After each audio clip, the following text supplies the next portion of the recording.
Hello and welcome to The Scene. Today I'm here with Kevin, who is a writer and poet, and recently released his book, Love, Grace, Sorrow, in no particular order. So Kevin, you have to tell me a little bit about your book. Is most of your writing derived from personal experiences, or is it mainly metaphorical? Most of my writing is not based off of my life or my story. I pick up different stories from things I read about or hear about through friends or the news, television, radio, something I'm inspired by walking down the street or through a movie or... So you draw your inspiration from, many different sources. Yeah.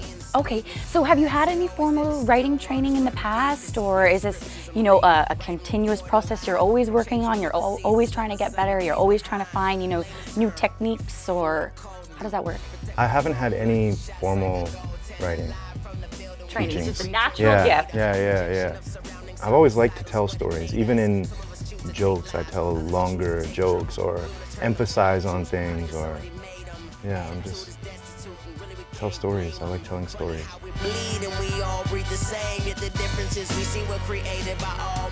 One of your poems here, you talk about bullying. I'll just read a couple lines here.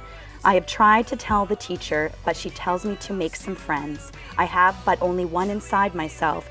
Will this be how my story ends? I mean, where did this come from, and why was it important to you to write about bullying? Because I think kids are precious, and I think that, lots of times they're not being heard, and, there are lots of silent cries for help.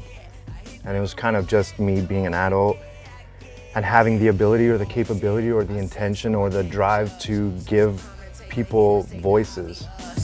In God we trust, hope and pray He walk with us, seeing our hearts keep us stronger than them dogs.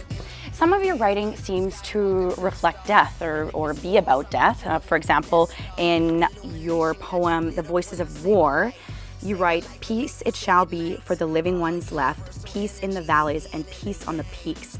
Peace across plains and oceans and dust. Peace is the savior for the breath that seeks." Where did this come from? I mean, there seems to be a bit of a message of hope in there as well, but it's kind of dark. Yeah, I had a vision of, as creepy as it may sound, I had a vision of dead soldiers kind of sweeping across the plains, and coming back with a message of that, hope.